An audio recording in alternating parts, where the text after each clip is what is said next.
บายดีท่านอาจารย์ภูคำพรหมวงศ์ผมด้วยหมู่เพื่อนนักศึกษา และท่านผู้ชมทุกท่าน พวกเขาเป็นนักศึกษาคณะเศรษฐศาสตร์และบริหารธุรกิจ ภาควิชาบริหารธุรกิจทั่วไป ห้อง BM 32และวันนี้พวกเราจะมานำเสนอเกี่ยวกับวิชา Supply Chain ในหัวข้อ Supply Chain ของบริษัท DHL ซึ่งกลุ่มของพวกเราประกอบมี 5 คนคือ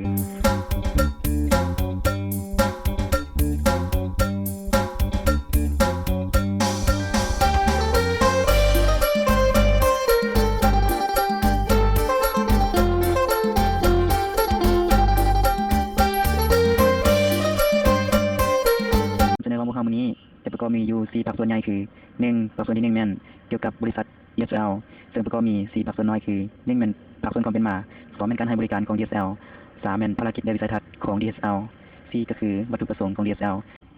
และภาคส่วนที่2แม่นการบริหารต่อสู้การสนองของ DHL ซึ่งประกอบมี4อย่างคือ facilities inventory transportation และ information และ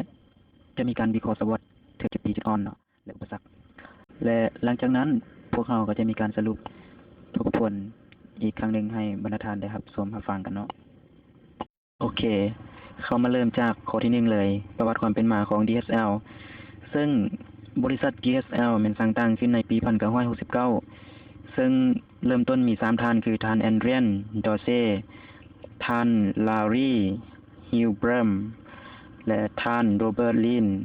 ซึ่งชื่อคำว่า DHL ก็ย่อมาจากนามสกุลหรือเอิ้นว่า last name ของทั้ง3ท่านเนาะซึ่งเป็นตัวย่อมาจากว่าคำว่า DHL ซึ่งบริษัทนี้สร้างตั้งขึ้นอยู่ที่ประเทศเยอรมันและมาฮอดปี1998ได้ขยายธุรกิจจากฝั่งตะวันตกของอเมริกาคือฮาวายไปจนถึงฝั่งตะวันออกมหาสมุทรแปซิฟิกตะวันออกกลางแอฟริกาและยุโรปซึ่งในทั่วโลกได้ขยายธุรกิจไปรวมถึง770ประเทศต่อมาในปีคศ2002 Dutch Postwater ได้ถือหุ้นของ DHL ถึง 100% และยังได้ควบกิจการกับ Excel ในเดือนธันวาคมปี 2005 ซึ่งบริษัท Excel ก็มีบุคลากรประมาณ 111,000 คน และมีธุรกิจอยู่ใน135ประเทศทั่วโลกจนมาฮอดปัจจุบันนี้ DHL มีบริษัทอยู่กว่า220ประเทศทั่วโลกฉะนั้น DHL จึงเป็นบริษัทนานาชาติซึ่งมีพนักงานหลายกว่า 315,000 คนซึ่งเป็นบริษัทที่ว่านำหน้าด้านการขนส่งอยู่ในโลกนี้มาต่อกันข้อที่2การให้บริการของ DHL การให้บริการของ DHL แม่นให้บริการด้านอุตสาหกรรมการขนส่งวัสดุทุกประเภทเช่นว่าเอกสารต่างๆวัสดุสิ่งของสินค้าอุปโภคและบริโภคทั้งน้อยและใหญ่นอกจากนี้ DHL ยังได้ให้บริการขนส่งไปทั่วโลกซึ่งมีทั้งการขนส่งทางอากาศทางทะเลทางบกและทางรถไฟนอกจากการบริการด้านสินค้าครบวงจรแล้วยังมีการเก็บรักษาค่าเช่นการบรรจุหีบห่อทั่วไปจนถึงการซ่อมแซมมีการบริการไปรษณีย์ต่างประเทศและมีการชิปปิ้งพิเศษที่ตรงกับความต้องการของลูกค้าโดยเฉพาะแม่นเรื่องโลจิสติกแม่นต้องยกให้ DHL เป็นที่1เลยหลังจากที่ได้รู้ถึงประวัติความเป็นมาของบริษัท DHL แล้วเฮามาเบิ่งว่าภารกิจและวิสัยทัศน์ของ DHL เป็นจังไดสำหรับภารกิจแม่นมีอยู่4ประการคือ1ความประสงค์ที่จะอำนวยความสะดวกให้แก่ลูกค้า2การที่จะช่วยให้ลูกค้าและพนักงานและนักลงทุนประสบผลสำเร็จหลายขึ้น3การสนองสาระประโยชน์ต่างๆให้หลายที่สุด4ก็คือการแสดงความเคารพนับถือเมื่อบรรลุผลลัพธ์ที่ตั้งไว้สำหรับวิสัยทัศน์ของบริษัท DHL พวกเขาได้กล่าวไว้ว่าพวกเขาประสบผลสำเร็จเมื่อท่านประสบผลสำเร็จซึ่งพวกเขาเชื่อว่าการที่จะประสบผลสำเร็จตามเป้าหมายที่กล่าวมานั้นจะมีผลประโยชน์ร่วมกันทุกฝ่ายซึ่งได้แก่ลูกค้าพนักงานนักลงทุนและสังคมทั่วโลกพวกเขาเพิ่มคุณค่าให้แก่ผู้ที่มีปฏิสัมพันธ์กับพวกเขาคือการบริการเป็นเลิศหรือผลิตภัณฑ์เป็นชั้นนำโดยมีความผูกพันกับพนักงานของพวกเขาและช่วยให้เขาฝึกฝนความสามารถพิเศษหรือโดยการเป็นนักลงทุนระยะยาวจุดประสงค์ของบริษัท DHL แม่น1พวกเขาภูมิใจอย่างยิ่งที่มีส่วนร่วมในการช่วยเหลือชีวิตประจำวันของสังคม2แม่นทุกสิ่งทุกอย่างที่เคลื่อนย้ายจากจุดหนึ่งไปยังอีกจุดหนึ่งต้องมีการบริการด้านโลจิสติกส์3ก็คือในฐานะเป็นบริษัทโลจิสติกส์ระดับโลก เฮาจึงเป็นแกนหลักของธุรกิจด้านนี้ โดยแน่ใจว่าสินค้าทุกประเภทจะต้องถูกส่งไปถึงจุดหมายปลายทางอย่างปลอดภัย อันที่สี่ก็คือสินค้าที่พวกเขาได้รับความไว้วางใจให้จัดส่งอาจรวมไปถึงวัคซีนที่จะช่วยเหลือชีวิตผู้ป่วยหรือแม้กระทั่งของขวัญวันเกิดจากเพื่อนมิตรสหายพวกเขาก็จะส่งให้ได้ฉะนั้นจึงอาจเว้าได้ว่า DSL ขนส่งความก้าวหน้าขนส่งสุขภาพขนส่งและเติมเต็มให้เติบโตช่วยให้ผู้คนเสริมยงกันทุกวันและมีชีวิตที่ดีขึ้นวันนี้พวกเขามาเข้าข้อที่2การบริหารต้องโซ่การสนองของบริษัท DSL ซึ่งเข้ามาทำความเข้าใจนำกันก่อนว่าต้องโซ่การสนองมันมีตัวขับเคลื่อนหรือเป็นว่า driver of supply chain มีตัวใดแน่เนาะคือ1ก็คือ facility ก็คือสิ่งอำนวยความสะดวกและ2ก็คือ inventory ก็คือสางเก็บสินค้าและ3 transportation ระบบการขนส่ง4 man information เป็นว่าระบบข้อมูลข่าวสารเข้ามาเริ่มจาก facilities คือสิ่งอำนวยความสะดวกของ DSL แม่นระบบการบริหารโลจิสติกที่ดีมีเครื่องมือขนส่งที่ทันสมัยมีไปรษณีย์แต่แห่งต่างๆนอกนั้นยังมีสาขาการกระจายสินค้าหลายแห่งในต่างประเทศและทางภายในประเทศรวมทั้งการเป็นคู่ค้ากับไปรษณีย์และการคมนาคมสาขาอื่นๆซึ่งจะเป็นทางบกทางน้ำทางอากาศจึงเป็นสิ่งอำนวยความสะดวกให้แก่ DSL สำหรับข้อที่2 inventory ก็คือสางสินค้าเนาะการบริหารสางสินค้าของ DSL แม่นมีสางสินค้าขนาดใหญ่และสะดวกสบายในการเก็บสินค้ามีห้องควบคุมอุณหภูมิที่ใส่ในการควบคุมอุณหภูมิเพื่อเก็บสินค้าที่ต้องการใส่อุณหภูมิที่เหมาะสมนอกจากนี้ยังมีห้องไว้ให้หุ้มห่อสินค้าสำหรับห่อเวียนของสินค้าแม่นจะเกิดขึ้นหลายที่สุดซึ่งเนื่องจากว่าเป็นบริษัทขนส่งฉะนั้นจึงบ่จำเป็นที่จะเก็บวัสดุสินค้าไว้ดนการที่จะเฮ็ดสางสินค้าขึ้นมานี่ก็เพื่อรองรับสินค้าที่เข้ามาเพื่อหุ้มห่อแล้วส่งออกไปยังจุดหมายภายในเวลาที่กำหนดไว้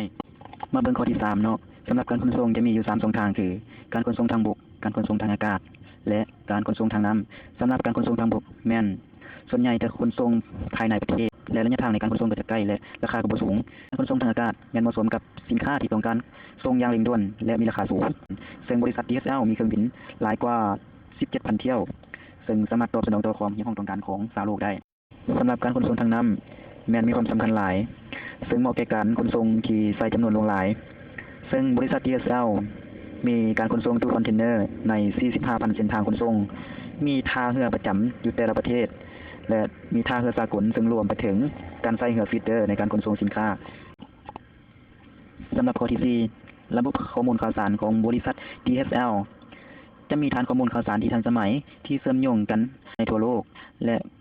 การขนส่งสินค้านี่จะบ่ให้เกิดความผิดพลาดอย่างเด็ดขาดเพราะว่า